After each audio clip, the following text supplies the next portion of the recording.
Hello students, welcome. आज का अपना टॉपिक है ब्रीवियस लैटिसेस और number of particles in unit cell. ठीक है, तो ब्रीवियस लैटिसेस क्या होता है? इसके पहले हमने लैटिस पॉइंट की बात की थी, और लैटिस पॉइंट जो स्पेस में थ्री डायमेंशनली अरेंज होते हैं, उन्हीं लैटिस पॉइंट को हम जब अगर ज्वाइन करें तो हमें क्रिस्टल स्ट्रक्चर मिलता है, मतलब यूनिट सेल का स्ट्रक्चर मिलता है। ठीक है, तो ब्रीवियस लैटिसेस क्या होता है कि unit cell is characterized by 6 parameter. किसी भी यूनिट सेल को अगर कैरेक्टराइज करना है तो वहां पर 6 पैरामीटर से उसको क्लासिफाई कैरेक्टराइज किया जाएगा। उसमें 3 होते हैं उस क्यूब की साइड लेंथ यानी एड्ज लेंथ, ठीक है, और 3 होते हैं एंगल, ठीक है, जो उस एड्ज लेंथ के बीच में बनेंगे।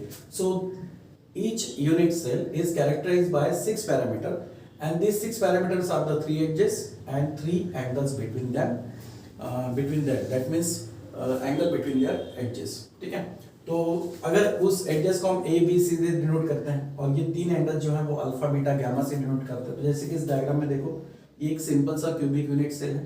ठीक है, तो सिंपल क्यूबिक यूनिट सेल या प्रिमिटिव यूनिट सेल कह सकते हैं। यहाँ पर ए बी सी ये जो है, these are the 3 edges of that cubic unit cell, and alpha beta gamma these are the 3 angles make between these edges।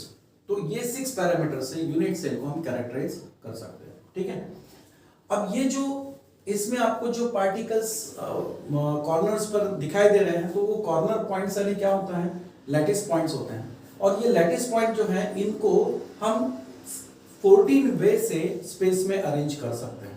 ठीक है, जिससे आपको डिफरेंट क्रिस्टल स्ट्रक्चर मिलेगी। So only 14 ways in which similar points can be arranged 3 dimensionally in space। ठीक है, तो जो lattice point है उनको हम स्पेस में 3 डायमेंशनली 14 वे से क्या कर सकते हैं, उनको अरेंज कर सकते हैं, और ये रिजल्ट में आपको क्या देंगे, क्रिस्टल स्ट्रक्चर। तो वहां पर 7 क्रिस्टल स्ट्रक्चर बनते हैं। सो ये जो 14 वेज हैं जिसमें हम लैटिस पॉइंट्स को 3 डायमेंशनली स्पेस में अरेंज कर रहे हैं, उसी को कहते हैं ब्रीवियस लैटिसेस। ठीक है, तो ब्रीवियस लैटिसेस मतलब only 14 ways in which similar points are arranged 3 dimensionally in space, and that is called as the previous lattices। अब ये ब्रीवियस लैटिसेस जो हम 14 तरीके से स्पेस में अरेंज करते हैं, उससे जो क्रिस्टल स्ट्रक्चर बनते हैं वो पॉसिबल कितने होते हैं? The possible combination of lattice points spacing along 3 axis gives rise to the 7 crystal structure. ये जो ब्रीवियस लैटिसेस है, ठीक है, इन ब्रीवियस लैटिस का कॉम्बिनेशन अगर हम स्पेस में करते हैं तो वहां पर हमें 7 क्रिस्टल स्ट्रक्चर मिलते हैं। 7 क्रिस्टल स्ट्रक्चर फॉर्म होते हुए दिखाई देंगे, और वो कौन से होते हैं? Cubic, orthorhombic, tetragonal, monoclinic, rhombohedral, triclinic और हेक्सागोनल। ठीक है, तो इस तरीके से 7 यहाँ पर क्रिस्टल स्ट्रक्चर फॉर्म होते हैं, जो एक्चुअली कॉम्बिनेशन होता है ब्रीवियस लैटिसेस का या लैटिस पॉइंट का। ठीक है, तो लैटिस पॉइंट का पॉसिबल कॉम्बिनेशंस होके जिनको हम 14 तरीके से उनको अरेंज कर सकते हैं स्पेस से, बट इससे रिजल्ट आपको क्या मिलता है? 7 क्रिस्टल स्ट्रक्चर आपको मिलते हैं। ठीक है, तो ये है ब्रीवियस लैटिसेस। अब नेक्स्ट है पार्ट अपना, number of particles in unit cell. ठीक है, तो देखो यूनिट सेल में कितने पार्टिकल्स हो सकते हैं, और यूनिट सेल खासतौर से कौन से? Simple cubic, face centred cubic और बॉडी सेंटर्ड क्यूबिक। इन यूनिट सेल में कितने नंबर ऑफ पार्टिकल्स होंगे, या फिर एटम्स। ठीक है, पार्टिकल्स कह सकते हो या इन पार्टिकल्स को आप एटम भी कह सकते हो। तो कितने उसमें एटम्स प्रेजेंट होते हैं? अब देखो सिंपल क्यूबिक, हम सबसे पहले सिंपल क्यूबिक यूनिट सेल की बात करते हैं। ठीक है, सिंपल क्यूबिक यूनिट सेल या इसको प्रिमिटिव यूनिट सेल कहेंगे। तो यहां पर स्ट्रक्चर कैसा होगा इसका? सिंपल क्यूबिक स्ट्रक्चर होगा। ठीक है, जैसे कि ये हुआ cubic structure. Okay, simple cubic unit cell का ये स्ट्रक्चर हो गया। अब हमें पता है कि सिंपल क्यूबिक यूनिट सेल में हर कॉर्नर पर एक एटम्स वहां पर होता है। ठीक है, so the 8 atoms are arrange at the 8 corners of that cube. ठीक है, कॉर्नर पर आपको, हर कॉर्नर पर आपको एक एटम दिखाई देगा। किसमें? सिंपल क्यूबिक यूनिट सेल में। बट क्रिस्टल स्ट्रक्चर एक्चुअली कैसे बनता है? इन्हीं यूनिट सेल से टोटल क्रिस्टल स्ट्रक्चर बनता है। मतलब यूनिट सेल एक दूसरे से ज्वाइन होते हैं और उनसे आपको एक रिजल्टेंट क्रिस्टल स्ट्रक्चर बनता है। तो जैसे कि अगर इसके सामने एक एडजेसेंट अगर हम यूनिट सेल बनाएं, तो इस तरीके से यहाँ पर इसका नेबरिंग यूनिट सेल बन जाएगा। ठीक है, इस तरीके से। ओके, तो यानी कॉर्नर का जो एटम है, ये एटम अभी दूसरे यूनिट सेल से भी शेयर हुआ। ठीक है, उसी तरह इसके ऊपर भी हम अगर इस तरीके से यूनिट सेल बनाते हैं, ओके, ये ऊपर की तरफ भी इसका कांटेक्ट में नेबरिंग यूनिट सेल बना, तो यही एटम फिर तीसरे यूनिट सेल से भी क्या होगा, शेयर्ड होगा। तो इस तरीके से अब यहां से भी अगर ड्रॉ कर सकते हैं, ओके, तो यहां पर क्या होगा, ये एटम चौथे यूनिट सेल में शेयर हो गया, ठीक है। अब जैसे ये बनाए, इसके सामने फिर से हम 4 यूनिट सेल बना सकते हैं। तो इससे क्लियर क्या होता है कि कॉर्नर का जो एटम है, ये एटम एक्चुअली क्या होता है, कंट्रीब्यूट होता है कितने सेल में, 8, ठीक है। मतलब the atoms at the corners of simple cubic unit cell is shared by the 8 cube, ठीक है। 8 क्यूबिक यूनिट सेल उस एटम को शेयर कर लेते हैं, यानी एक तो सेल में है ही और बाकी उसके सराउंडिंग में 7 सेल आएंगे। तो each atom at the corners is shared by 7 neighboring unit cell. That means this atom is surrounded by the 8 unit cell. तो एक एटम के कितने पार्ट्स होंगे, 8 पार्ट होंगे। यानी हर सेल के लिए अगर कॉर्नर का एटम चाहे तो कितना पार्ट कंट्रीब्यूट कर सकता है, 1/8 पार्ट कंट्रीब्यूट कर सकता है। मतलब ईच एटम, ठीक है, each atom at the corner, ठीक है, each atom at the corner contributes, ठीक है, कंट्रीब्यूट इट्स 1/8 पार्ट, ठीक है, टू ईच यूनिट सेल। हर यूनिट सेल को कॉर्नर एटम जो है वो अपना 1/8 पार्ट क्या करेगा, कंट्रीब्यूट करेगा, ठीक है। अब ऐसे कितने एटम्स हो सकते हैं सिंपल क्यूबिक यूनिट सेल में, ठीक है। तो क्या करेंगे, टोटल नंबर ऑफ एटम्स, ठीक है, total number of atom per unit cell, ठीक है। Total number of atom per unit cell क्या मिलेगा, कॉर्नर का एक एटम अपना कितना पार्ट कंट्रीब्यूट कर रहा है सेल के लिए, 1/8 पार्ट। तो एक एटम से 1/8 पार्ट कंट्रीब्यूट हो रहा है, ठीक है, ये एक एटम से हो रहा है। अब ऐसे क्यूब में कितने एटम्स हैं, 8 कॉर्नर पर 8 एटम्स हैं, ठीक है। So each atom contribute its 1/8 part to each unit cell and multiplied by how much, total number of atoms at corner, that is the 8, okay. तो इसका आंसर क्या मिलेगा, 1 मिलेगा। समझ में आया, मतलब number of, total number of atoms per unit cell, simple cubic unit cell के लिए टोटल नंबर ऑफ एटम्स कितने मिलेंगे, हमें 1 मिलेंगे, क्योंकि यहां पर सिर्फ 8 जो कॉर्नर पे एटम्स है उसी से आपको टोटल नंबर ऑफ एटम्स मिलेंगे, ठीक है। और ये है सिंपल क्यूबिक के लिए। दूसरा जो है वो है face centred cubic unit cell, ठीक है, face centred cubic unit cell. Face centred cubic unit cell में क्या होता है, इसमें सिंपल क्यूबिक यूनिट सेल जैसा स्ट्रक्चर तो होता ही है, ठीक है। यहां पर सिंपल क्यूबिक यूनिट सेल जैसा इसका स्ट्रक्चर तो है, यानी 8 एटम्स कॉर्नर पे अरेंज तो होते ही हैं, ठीक है, 8 atoms are arrange at the corners, okay, इस तरीके से। बस इसके अलावा क्या होता है, फेस सेंटर्ड में हर फेस के सेंटर पे आपको एक एटम दिखाई देगा। मतलब जैसे कि इस फेस की बात करूं तो यहाँ पर एक एटम आपको दिखाई देगा, ठीक है।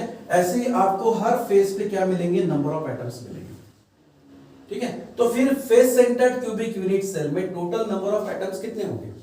अब यहां पर कौन कौन कंट्रीब्यूशन करेगा, एक तो हमें पता है कि जो कॉर्नर्स पे एटम्स प्रेजेंट हैं ये अपना 1/8 पार्ट कंट्रीब्यूट कर रहे हैं हर यूनिट सेल के लिए, ठीक है। और हमें पता है कि एक यूनिट सेल उसके 7 यूनिट सेल यानी नेबरिंग यूनिट सेल से ज्वाइन होता है, ठीक है। तो वहां पर total number of atoms per unit cell क्या मिल जाता है, 1, ठीक है। तो सिंपल क्यूबिक का स्ट्रक्चर जो है वो फेस सेंटर्ड में तो है ही, लेकिन इसके अलावा और भी क्या है, वहां पर हर फेस के सेंटर पे आपको एक एटम दिखाई देगा, ठीक है। तो इसके टोटल नंबर ऑफ एटम्स क्या मिलेंगे, तो यहां पर हम लिखेंगे नंबर ऑफ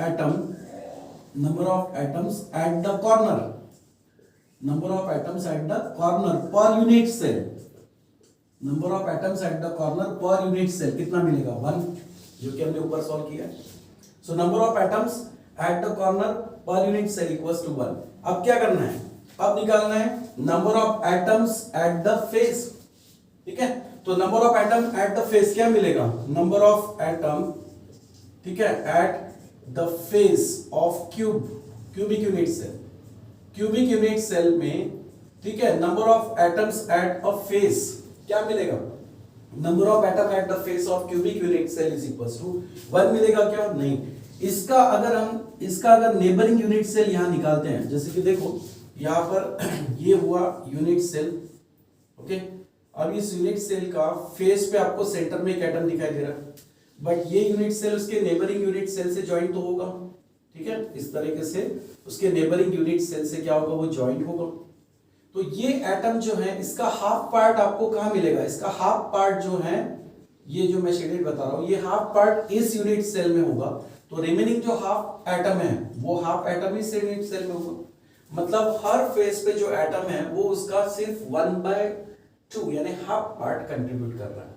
ठीक है, सो नंबर ऑफ एटम्स, या बोल सकते हैं सीधा सीधा कि atoms at the centre of face, atoms at the centre of face contribute, ये कितना कंट्रीब्यूट करेगा, कंट्रीब्यूट, ठीक है, कंट्रीब्यूट्स इट्स 1/2 यानी half part, its half part, ठीक है, half part to each unit cell, वो हर यूनिट सेल के लिए एक फेस। ठीक है, so atom at the centre of one face या centre of a face contribute its half part to the each unit cell, हर फेस अपना आधा एटम्स यूनिट सेल को कंट्रीब्यूट करेगा।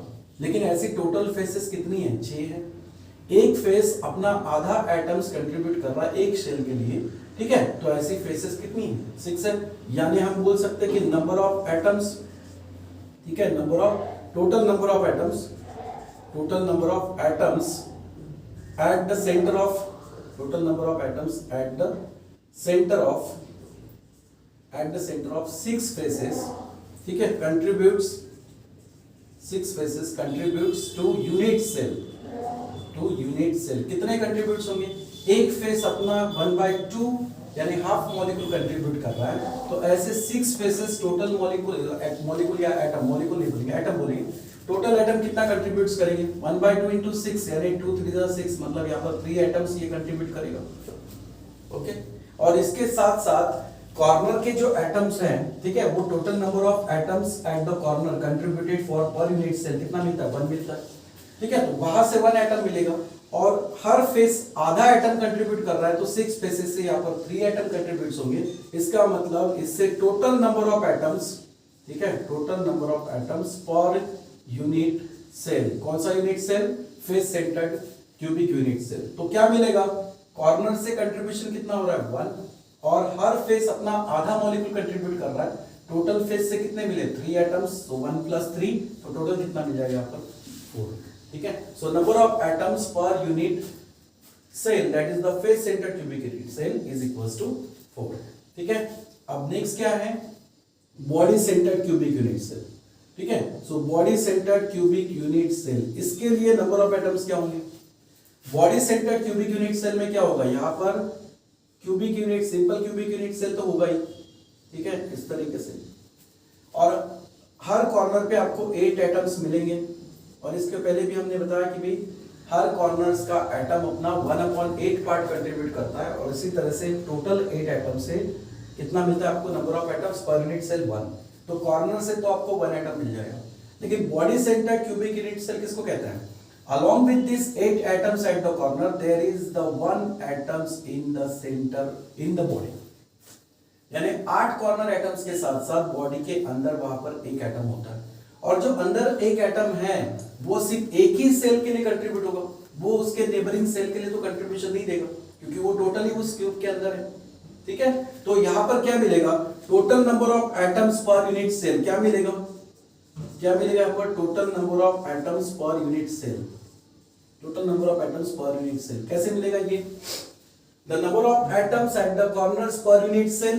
ठीक है, यहां पर मिलेगा, किसका एडिशन मिलेगा, नंबर ऑफ एटम्स, ठीक है, number of atoms at the corner per unit cell, per unit cell, और plus number of atom, number of atom in the cell, unit cell, in the unit cell. ठीक है, तो क्या मिलेगा आपको यहां पर, number of atoms at the corners per unit cell that is equals to the 1, and number of atoms in that unit cell, ठीक है, in that unit cell is also equals to 1। ठीक है, तो 1 + 1 टोटल रिजल्ट क्या मिला, 2, यानी number of atoms present in body centred cubic unit cell equals to क्या मिलेगा, 2। समझ में आ रहा है। ठीक है, तो यहां तक हुआ ये number of particles in simple cubic, face centred cubic unit cell and body centred cubic